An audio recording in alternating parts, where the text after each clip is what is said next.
Shell और subshells के बारे में। Orbit, orbitals, orbit, orbitals, shell क्या होती है? ये ऑर्बिट ही होती है। सबशेल क्या होती है? ठीक, इन सब का कंसेप्ट आज क्लियर है। ठीक है, शेल, सबशेल, ऑर्बिट, ऑर्बिटल, इन सब का कंसेप्ट आज क्लियर होगा। चला, चलिए अब ध्यान से सुनो, इसका कंसेप्ट क्लियर करना है। हमने बताया था कि जो इलेक्ट्रॉन्स होते हैं, इलेक्ट्रॉन्स एटम्स के अंदर रहते हैं। एटम्स के अंदर कहाँ रहेंगे? शेल के अंदर रहेंगे। शेल के अंदर कहाँ रहेंगे? सबशेल्स के अंदर रहेंगे। सबशेल्स के अंदर कहाँ रहेंगे? ऑर्बिटल्स के अंदर रहेंगे। ठीक, तो सबसे पहले हम लोग को ये देखना पड़ेगा, जैसे बताया था ना, अगर किसी स्टूडेंट को पता करना है स्कूल में, तो स्कूल में है वो, स्कूल के साथ साथ किस क्लास में है, उस क्लास के किस सेक्शन में है, उस सेक्शन के किस सीट पर बैठा हुआ है, ये सारी चीजें हम लोग को क्या रहना चाहिए? पता रहना चाहिए। ठीक, तो उसके पहले ये पता रहना चाहिए कि उस स्कूल में कितनी क्लास चलती है, ये भी तो पता रहना चाहिए। अब कक्षा 11 का लड़का है कोई, मान लो पहलवान है 11, इनको खोजने पहुंच गया प्राइमरी में, इनको खोजने प्राइमरी में पहुंच गए, वहां 5 ही तक चलता ही है, ये मिलेंगे वहां? नहीं मिलेंगे। तो ये तो पता रहना चाहिए ना कि किस स्कूल में कहां तक क्लास चलती है। ये वाला फैन ऑफ कर दो, मेरा वाला, ये वाला फैन ऑफ कर दो। अरे पता चलेगा थोड़ी देर बाद। और ये जो 9th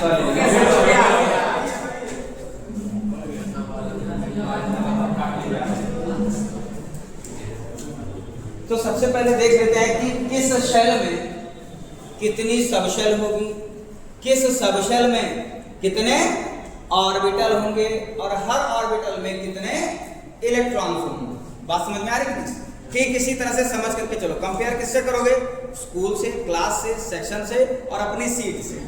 ठीक है, इससे हम लोग कंपेयर करते हैं। तो सबसे पहले देख लेते हैं कि जो शेल,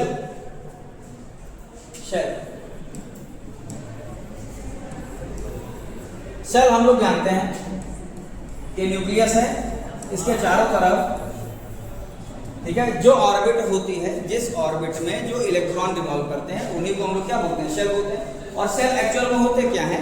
ये एक एनर्जी फील्ड होता है। शेल कोई जो है पर्टिकुलर चीज नहीं होती है, ये एक स्पेस होता है। ठीक है, एक फील्ड होता है और उसी फील्ड में, पर्टिकुलर फील्ड में इलेक्ट्रॉन्स रिवॉल्व करते हैं।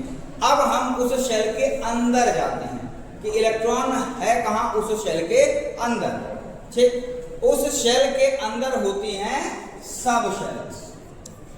क्या होती हैं? सबशेल्स। तो एक चीज देख लो, सबशेल कितनी होती है? सबशेल्स कितनी होती हैं और किस शेल में कितनी सबशेल होती है? तो सबशेल होती है 4 तरह की होती हैं। ठीक है, सबशेल कितने तरह की होती हैं?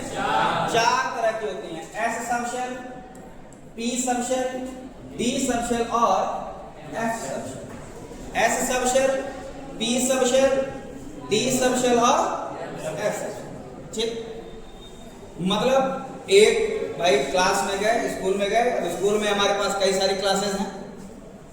ठीक है, अच्छा 1 2 3 4 5 9 10 11, बात समझ आ रही कि नहीं? इतनी सारी क्लासेस हैं।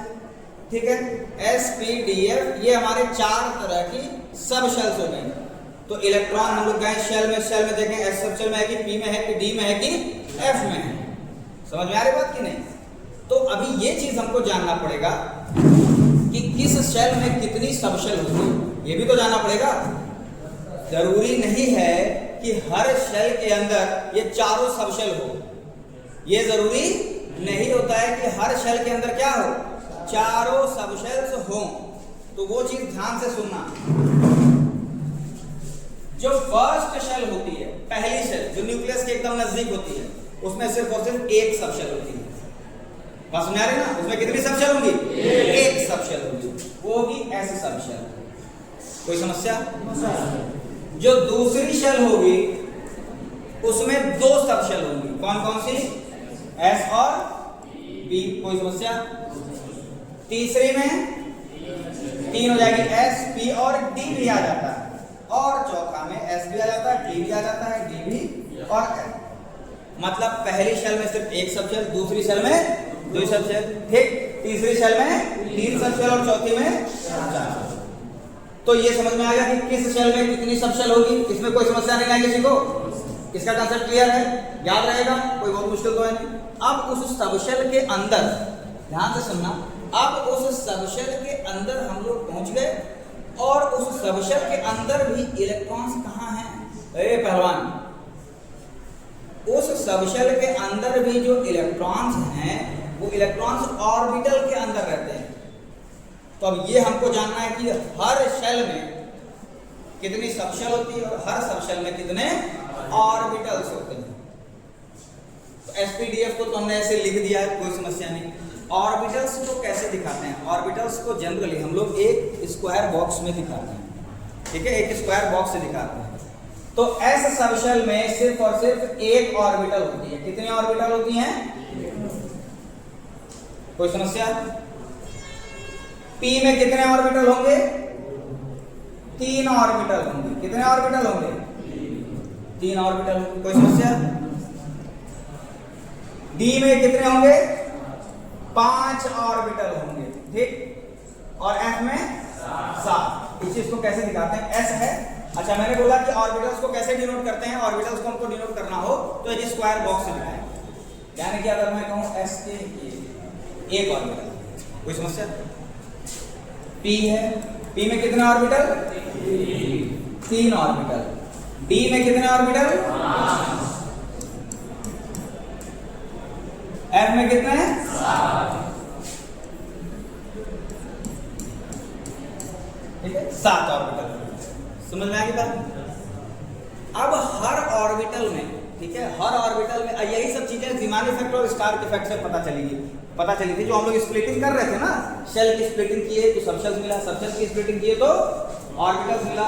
अब हर एक ऑर्बिटल 2 पार्ट में डिवाइड हो रहा था। हर ऑर्बिटल कितने पार्ट में डिवाइड हो रहा था? 2 पार्ट में डिवाइड हो रहा था। हर ऑर्बिटल 2 पार्ट में डिवाइड हो रहा था। इतनी गर्मी में आदमी को कैसे नींद आ रही है? इतनी गर्मी लग रही है कि बिछौना अगर इस गर्मी में मिल जाए तो आदमी नींद में जो है, आदमी नींद ना आए, ये सब असर होता है। अब पीठ पीछे नहीं बोलना चाहिए, आ जाएगा तब हम बोलेंगे, ठीक है। पीठ पीछे मैं किसी की निंदा नहीं करता, ममता, मैं तुम लोग की जो बुराई करता हूँ वो मुंह पर करता हूँ। जो बात सच है उसमें डरना क्या? तुम लोग अगर बैल हो तो ये तो सच है ना, इसमें डरना कैसा? आप ध्यान से सुनो, हर ऑर्बिटल्स में नंबर ऑफ इलेक्ट्रॉन मैक्सिमम कितने रह सकते हैं? 2। हर ऑर्बिटल में मैक्सिमम कितने रह सकते हैं? ऑर्बिटल 2। मिनिमम कितने रह सकते हैं? 1। अरे मिनिमम 1 रहेगा, मैक्सिमम 2। समझ में आ रही बात की नहीं? ठीक। अच्छा, इलेक्ट्रॉन के बारे में एक चीज जानते हो, मैं बार बार इलेक्ट्रॉन के मोशन को प्लेनेटरी मोशन से कंपेयर कर रहा हूं। प्लेनेटरी मोशन जानते हो ना? अरे ये जो प्लैनेट्स होते हैं इनका मोशन, इनका 2 तरह का मोशन होता है। एक तो अपने एक्सिस के अलावा घूमते रहते हैं, और एक्सिस पर रोटेट करते करते करते करते एक पर्टिकुलर चीज के भी जो है चारों तरफ घूमते रहते हैं। मतलब रोटेशनल मोशन भी करते हैं और रिवॉल्यूशन भी करते हैं। समझ में आ रही बात की नहीं? इलेक्ट्रॉन भी उसी तरह से रहता है। इलेक्ट्रॉन के 2 तरह के मोशन हैं। एक तो न्यूक्लियस के चारों तरफ मूव कर रहा है, दूसरा स्पिन। लट्टू जानते हो ना? लट्टू अपनी एक्सिस पर ही रोटेट करता रहता है। उसी तरह से इलेक्ट्रॉन्स भी क्या करते हैं? वो स्पिन करते रहते हैं। हर ऑर्बिटल में 2 इलेक्ट्रॉन होते हैं, दोनों स्पिन कर रहे हैं। ध्यान से मेरी बात सुनना, दोनों के दोनों क्या कर रहे हैं? स्पिन कर रहे हैं। एक अगर क्लॉकवाइज स्पिन कर रहा है तो दूसरा एंटी क्लॉकवाइज स्पिन करेगा। बात समझ में आ रही है? एक अगर क्लॉकवाइज स्पिन कर रहा है तो दूसरा क्या करेगा? एंटी क्लॉकवाइज स्पिन करेगा। अगर ऐसा नहीं होता, ध्यान से सुन, अगर ऐसा नहीं होता तो मान लो भाई, ध्यान सुन, हम लोग एटम से बने हैं, तुम भी एटम से बने हो। एटम्स में इलेक्ट्रॉन्स होते हैं, इलेक्ट्रॉन स्पिन कर रहे हैं, और सारे इलेक्ट्रॉन एक ही डायरेक्शन में अगर स्पिन करने लगे तो तुम भी स्पिन नहीं करने लगोगे।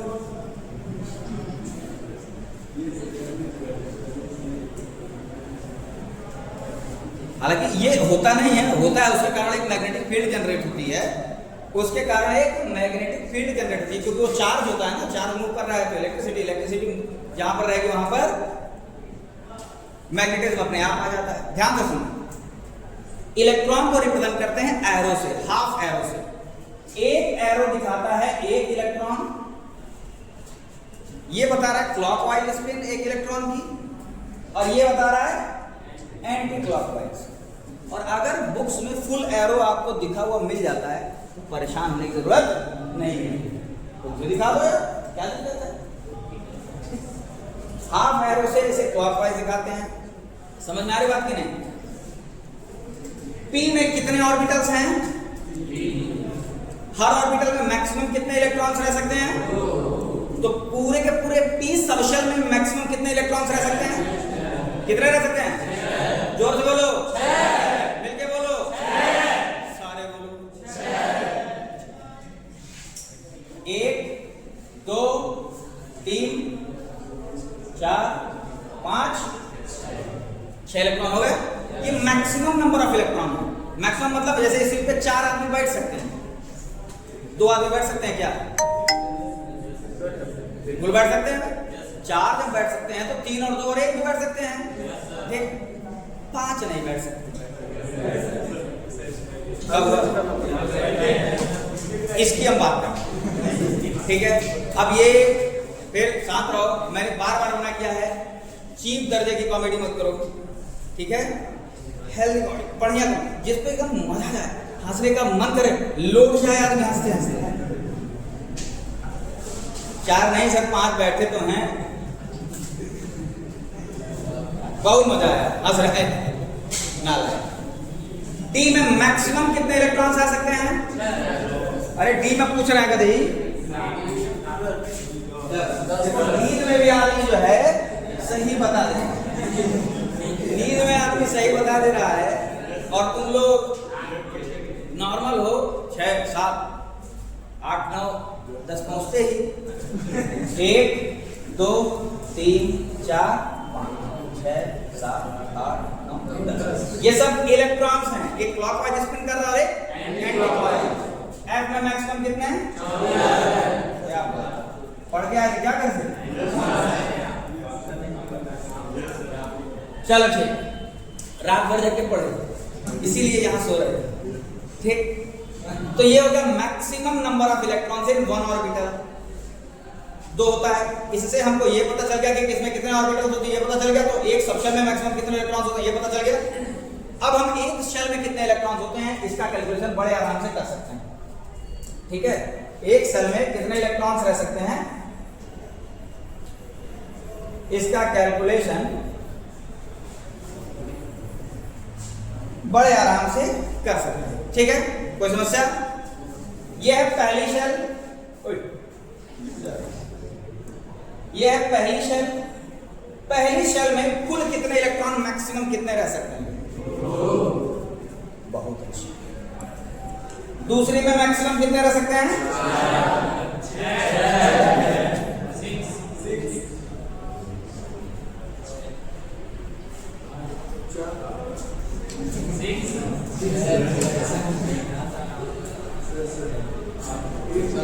तो जो 8 बोल रहा है कहाँ है? मेहराब नौगों की तरफ बोल रहा है। तेज बोले, तेज बोले, बोल तेज बोलो। कौन बोल रहा है? आप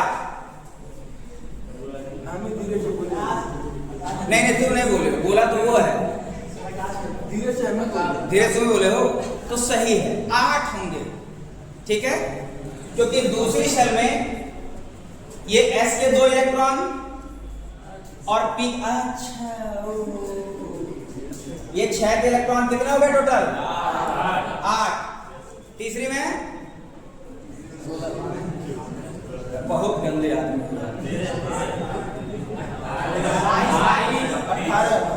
18। क्यों इतने घटिया दर्जे के आदमी हो तुम लोग? 13 का तो कोई सवाल ही नहीं उठता, समझ में आ रहा है। और 28 पता नहीं कौन सा गांजा फूक के आया। और 28 कितने हो गए इसमें? इसमें कितने हैं? 32। ये कुछ मिलता जुलता लग रहा है जो पहले पढ़े थे उससे? 2 8 18 32। पहली सेल में मैक्सिमम कितने इलेक्ट्रॉन रह सकते हैं? 2। दूसरी सेल में मैक्सिमम कितने इलेक्ट्रॉन रह सकते हैं? 8। तीसरी सेल में मैक्सिमम कितने हैं? चौथी में कितने हैं? 32। समझ में आ रही बात कि नहीं? क्लियर है? जो पहले पढ़े थे उसी से मिलता जुलता है कि नहीं? ठीक, अब थोड़ा सा आगे बढ़ें। अब इसके बाद हम लोग इलेक्ट्रॉनिक कॉन्फ़िगरेशन भी पढ़ेंगे। अब प्रिंसिपल आज ही पढ़ेंगे, ठीक है? घंटी लग जाएगी तो भी कोई दिक्कत नहीं है, हम लोग 5 मिनट बाद तक पढ़ लेंगे, ठीक है? किसी को पानी नहीं पीना तो है नहीं, पानी निकालना तो है नहीं, दोनों काम करके बैठे हुए हो। पानी निकल जा रहा है, ठीक है? गर्मी है, सुबह से अब तक एक बार भी आदमी नहीं गया, पसीना वैसे ही हो जा रहा है, ठीक है? अब देखो ध्यान से सुनो। अब हम लोगों को सारी जो ऑर्बिटल्स हैं, हमने 3 ऑर्बिटल्स पढ़े, जैसे s p d f, ये सब शेल्स हम लोग जानते हैं, चारों के नाम जानेंगे। हर ऑर्बिटल्स का भी तो कुछ नाम होता होगा, और ऑर्बिटल्स का भी कुछ नाम होता होगा, तो वो नाम अब हम लोग देखते हैं, थोड़ा सा और अंदर जाने की कोशिश करते हैं। तो जो s सबशेल है, ठीक है, s सबशेल, उसमें एक ही ऑर्बिटल होती है, वो थोड़ी सी क्या स्फेरिकल होती है, शेप उसका स्फेरिकल होता है, और तीनों एक्सिस पर x y z तीनों एक्सिस पर इक्वल डिस्ट्रीब्यूशन होता है, ठीक है? हम शेप अभी भी बताएंगे, चैप्टर के लास्ट में शेप ऑफ ऑर्बिटल बताएंगे। अभी बताएंगे तो फिर उछल जाओगे, कूद जाओगे, उसका शेप कैसा होता है। जब अभी x y z एक्सिस कुछ पता ही नहीं, तो उससे जब कठिन कठिन चीजें, टफ चीजें जब धीरे धीरे अपग्रेड करोगे, फिर वहां पहुंचोगे तो अच्छा वो शेप ऑफ ऑर्बिटल तो आसान है। अभी अगर शेप ऑफ ऑर्बिटल बता देंगे, लौट जाओगे, ठीक है? p में 3 ऑर्बिटल होते हैं, एक होता है px और दूसरा तीसरा क्या बात पढ़ गया है? d में dxy, dyz, dzx, dx² y² और dz², ये 5 ऑर्बिटल होती है। अच्छा, ये जो नाम पढ़ा है, ये नाम ऐसा नहीं है कि मनोज साइंस अपना मन में आया है, उनका सर आज सुबह ऐसे बता दिए हैं तो यही होता है। इसके पीछे एक कारण है, ये नाम रखने के पीछे कारण, और वही है शेप ऑफ ऑर्बिटल में हम लोग पढ़ेंगे। तो वो कारण अभी हम लोग को नहीं जानना है, अभी जो हम लोग को जानना है वो है सिंपल इलेक्ट्रॉनिक कॉन्फ़िगरेशन, ठीक? हाँ, इसी चैप्टर में लास्ट में हम लोग ये कारण जान जाएंगे कि ये px py pz, तो थोड़ा वो समझ में आ रहा है कि यहाँ px x डायरेक्शन में रहेगा, py y डायरेक्शन में, pz z डायरेक्शन में, लेकिन d वाले में थोड़ी बहुत दिक्कत हो जाती है। f का जो शेप है वो बहुत ज्यादा कॉम्प्लिकेटेड होता है, तो अभी तक उसका अच्छे से अध्ययन नहीं किया जा पाया है, ठीक है? f ऑर्बिटल का जो शेप है उसका अध्ययन अभी तक नहीं किया जा पाया है, इस कारण f का हम लोग अभी नहीं पढ़ते, हमारे पाठ्यक्रम में भी नहीं और नहीं वैज्ञानिक लोग अभी इसको पढ़ पाए, बहुत कॉम्प्लिकेट। और अगर थोड़ा बहुत जो माना भी जाता है कि उसका शेप इस तरह का होता है, उसको ड्रॉ नहीं किया जा सकता है, बनाया नहीं जा सकता, ठीक है? SPD 3 तक हम लोग को पढ़ना है, ठीक? अब इसके बाद हम लोग इलेक्ट्रॉनिक कॉन्फ़िगरेशन 2 8 18 32 वाला पढ़े हैं कि नहीं पढ़े? अरे पढ़े ना। जैसे मैग्नीशियम का कॉन्फ़िगरेशन क्या होता था? मैग्नीशियम का परमाणु सॉरी एटॉमिक नंबर, एक तो हिंदी अंग्रेजी चक्कर में मेरा उर्दू निकल जा रहा है, कसम से बता रहा हूँ। एक पीरियड हिंदी, एक पीरियड अंग्रेजी मीडियम, एक पीरियड हिंदी, एक पीरियड अंग्रेजी मीडियम, नरक है। मैग्नीशियम का एटॉमिक नंबर कितना होता है?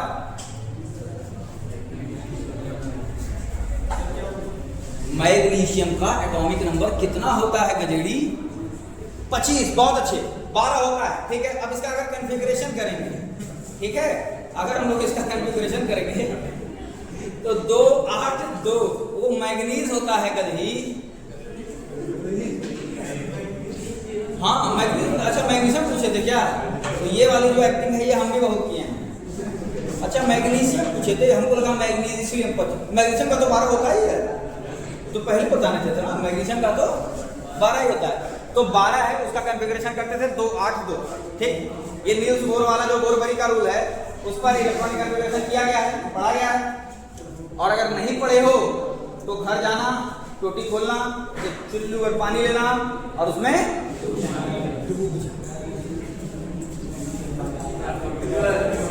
अब ध्यान से सुनो।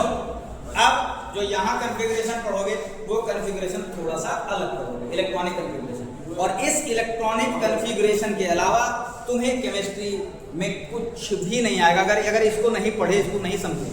ठीक है, हम 1 दिन 2 दिन 3 दिन 5 दिन 10 दिन लेंगे, लेकिन इसको एक एक बच्चे को समझा करके ही आगे बढ़ेंगे। ठीक है, क्योंकि इसके अगर इसको नहीं पढ़े तो तुम्हें केमिस्ट्री में कुछ भी नहीं आएगा। समझ में आ रही बात है? ठीक है, और 10 दिन लगेगा नहीं, यकीन मानो, मेरी गारंटी है 2 दिन लगेगा।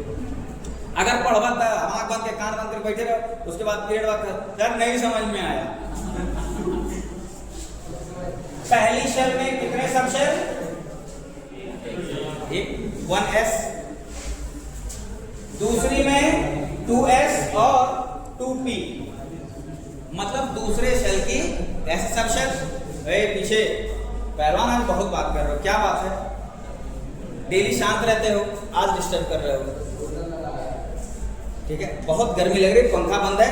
यही काम हम पिछले 2 क्लास में भी किए हैं। तो ऐसा नहीं, हम इंसान हैं, रोबोट नहीं, क्रोध आता है। ठीक है, और जितना हम हंस रहे हो समझो अंदर से उतना ही आदमी खिन्न है, और हम मारेंगे पीटेंगे नहीं, भविष्य बात समझ कि नहीं? फिर से वही आइगन वाला इतिहास यहाँ दोहराया जाएगा। बात समझ आ रही कि नहीं? दोनों 10th और 12th मिला करके तुम लोग का 70% नहीं हो पाएगा। ठीक है, तो परेशान जो है न हो न करो। ठीक, सेकंड सेल की एस और पी सब शेल, तीसरे में एस पी डी, अरे कोई समस्या? चौथे में एस पी, ओ क्या बात पढ़ के आया बता। देखो 5s 5p 5d, ये जो 5 है ये दिखा रहा है शेल के बारे में। ठीक है, ऐसे ही अब इसके बाद जो है ऐसा नहीं कि रुक जाएगा, 6s भी आएगा, 6p भी आएगा, 6d भी आएगा। 6s तक एलिमेंट ही नहीं खोजे गए, 4s के बाद एलिमेंट नहीं मिला, 5s के बाद। ठीक है, फिर 7s तक कॉन्फ़िगरेशन जाता है, एलिमेंट जो है वो 7s तक जाते हैं, पर इतने में ही तुम लोगों का पूरा 12th निकल जाना है और जगह भी नहीं। ठीक, तो इतना हम लोग लिख देते हैं। अच्छा, अब इसके बाद क्या करना है?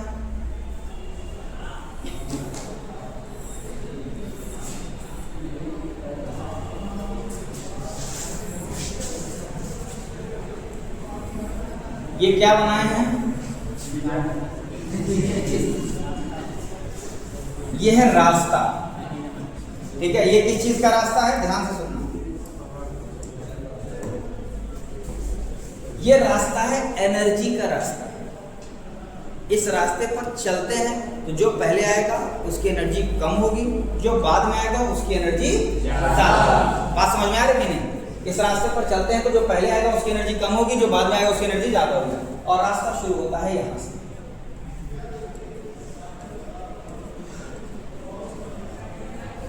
वन एस, फिर 2, अच्छा 1s तो रह गया, 1s, फिर 2s, फिर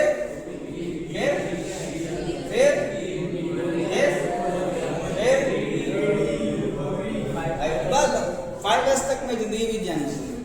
बात समझ आ रही है? ये जो पैटर्न है इसको लिखते हैं, यहां पर लिख दिया जाएगा,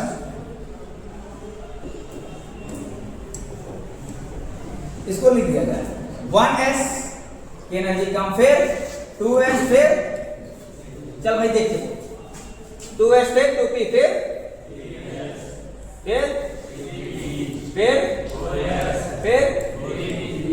3d।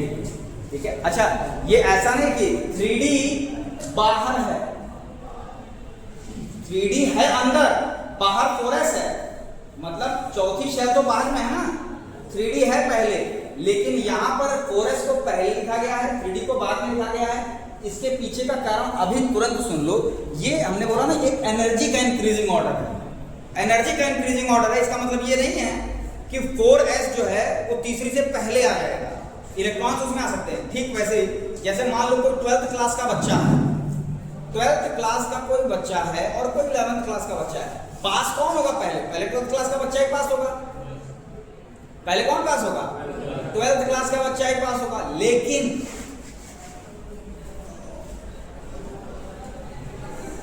ये जरूरी नहीं है कि वो 11th क्लास के बच्चे से ज्यादा तेज हो सकता है कि वो बैल हो सकता है कि वो महाबैल हो, उससे तेज बच्चा तुम्हारी क्लास में, लेकिन चूंकि वो आउटर जो है बाहर ऊंची क्लास में, हायर क्लास में है, तो पहले पास हो जाएगा। तो वही काम है। लेकिन जब तेज बच्चों का नाम लिया जाएगा तो उसमें तो 11 के बच्चों का नाम लिया जा सकता है ना, जो तेज बच्चे हैं। तो वही काम यहां पर हुआ है। 3D की एनर्जी 4s से ज्यादा है, हालांकि वो आएगा पहले, तीसरी शेल का है वो तो ना।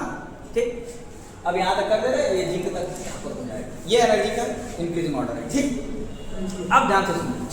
अब इसके बाद जो इलेक्ट्रॉन्स होते हैं, इलेक्ट्रॉन्स को देखा जाए, समझाने के लिए बस बता रहे हैं। यहां पर पावर्स होती है ना, जो पावर्स के फॉर्म में रखा जाता है। अगर मैं कहूं 1s, s में मैक्सिमम कितने इलेक्ट्रॉन रह सकते हैं? कितने रह सकते हैं? तो वो 2 इलेक्ट्रॉन को ऐसे रखा जाएगा, 1s2। समझ में आ रही बात की नहीं? अब एक इलेक्ट्रॉनिक कॉन्फ़िगरेशन का एक एग्जांपल लेके चलते हैं। तुम्हारा फेवरेट एलिमेंट कौन सा? जल्दी बताओ, तक जल्दी बताओ, फेवरेट एलिमेंट कौन सा है? अब इतना सस्ता वाला बताओ। कार्बन का एटॉमिक नंबर कितना होता है? कार्बन का एटॉमिक नंबर 6, यानी कितने इलेक्ट्रॉन्स होंगे उसमें? 6 होंगे।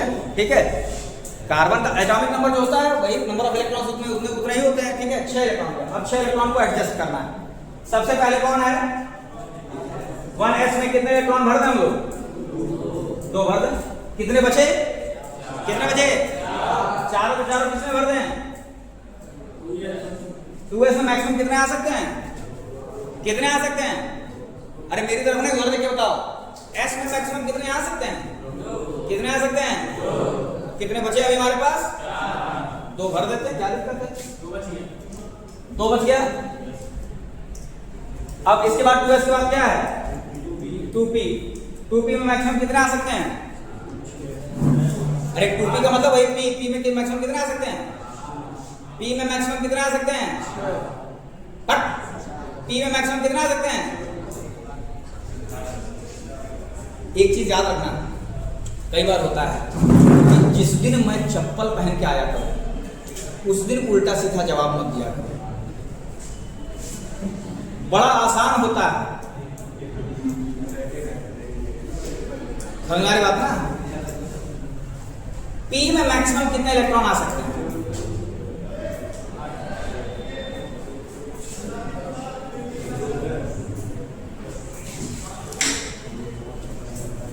कुछ भी पूछ रहे हो? p में इलेक्ट्रॉन को नाम कितना है? p में 8 है।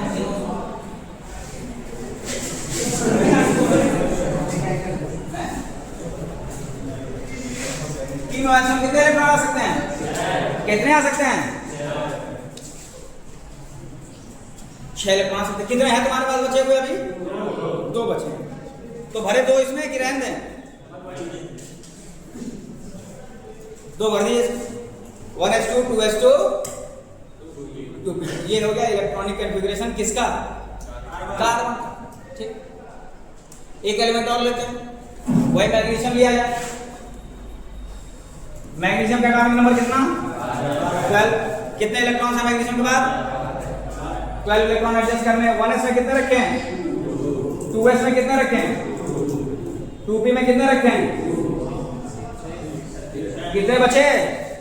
इलेक्ट्रॉन कितने बचे? 8 बचे हैं। 8 में से 6 इसमें रख दिए, 2 बचे। 2p के बाद कौन है? 3s हो गया। ये हो गया मैग्नीशियम का कॉन्फ़िगरेशन। समझ में आ रही बात की नहीं? ठीक है, एक और एलिमेंट ले लेते हैं, यहीं एडजस्ट कर देते हैं। ऑक्सीजन ले लो भाई। ऑक्सीजन का एटॉमिक नंबर कितना होता है? ऑक्सीजन का एटॉमिक नंबर कितना होता है? 8 होता है। ठीक, कितने इलेक्ट्रॉन होगा ऑक्सीजन में? 8। इलेक्ट्रॉनिक कॉन्फ़िगरेशन किया जाए। बोलते रहो, आप लिख रहे हैं। पावर और ना बोल भाई, 1:2 बस ऐसे बोल, 1:2।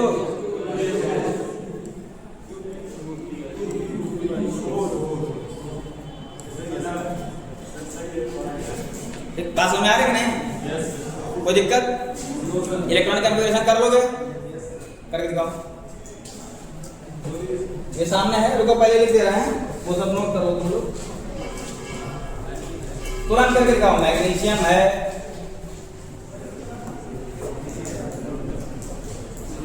क्लोरीन है, कैल्शियम है, नाइट्रोजन है, इन सब का हम लिख दे रहे हैं एटॉमिक नंबर का दो।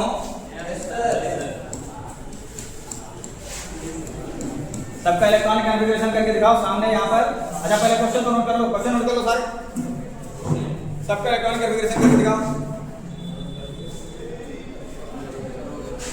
नोट कर लिए, छाप लिए? अब सामने ये चीज है। अच्छा ये जो एक रूल है, इस रूल को एक नाम दिया जाता है। इस रूल को एक नाम देते हैं, ध्यान से सुनना।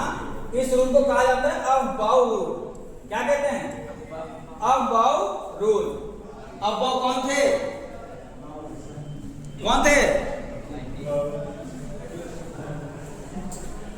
बता जल्दी से, अबबाउ कौन थे? कोई थे? कोई थे? अबबाउ कोई नहीं थे। अबबाउ कोई प्रॉपर नाम नहीं है। अबबाउ का मतलब होता है जिगजैग, टेढ़ा मेढ़ा। बात समझ आ रही है ना? तो ये थोड़ा सा देखने में ऐसे अबबाउ की तरह लगता है, इसलिए इसको अबबाउ प्रिंसिपल या अबबाउ रूल कहा जाता है। समझ में आ गई बात ना? अबबाउ कोई साइंटिस्ट नहीं थे, देखो आपको, अबबाउ कोई भी साइंटिस्ट नहीं थे। अबबाउ का मतलब होता है जिगजैग।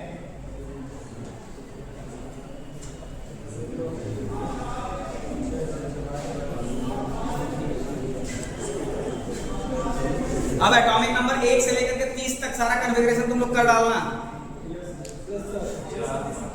1 से 30 तक। अरे एक एक तो बढ़ाते जाना है बस आगे यार।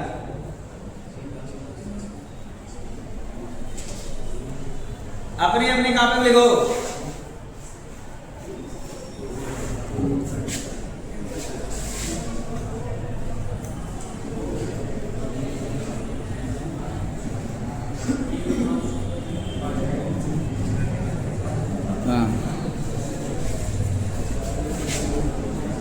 गधे भी आ जाए, बैल भी आ जाए।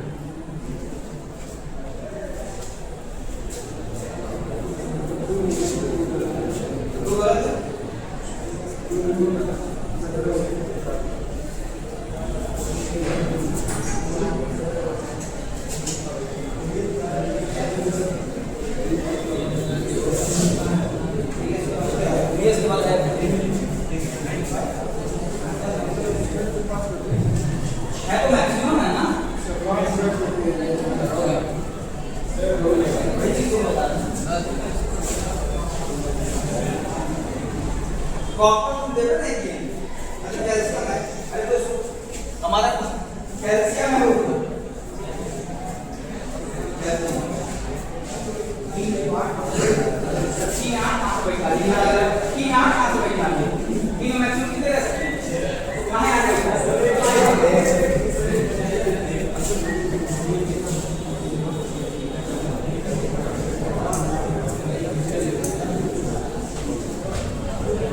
छह के बाद जो बचेगा उसको आगे एडजस्ट करो। और कौन दिखा रहा है?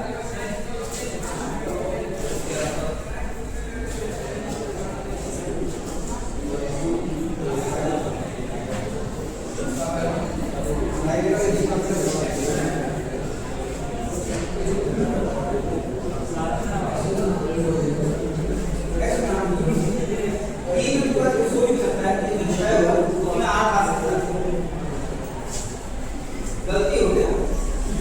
कैश में जो क्या था 8 रुपए।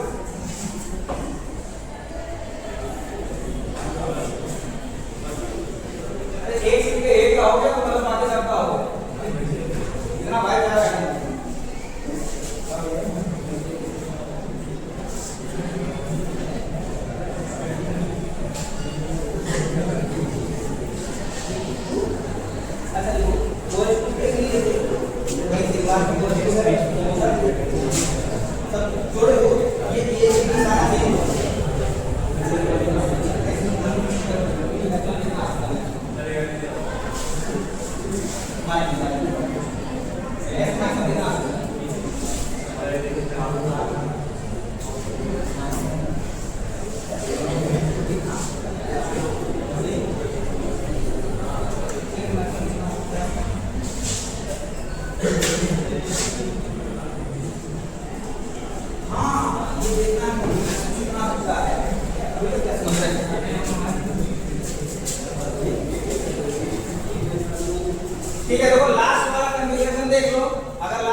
ठीक। और क्या है, नाइट्रोजन का आएगा 2 3, नाइट्रोजन का आएगा 3s2। ठीक, जिसका ये आया है वो सही है। दोनों का आया तो बोला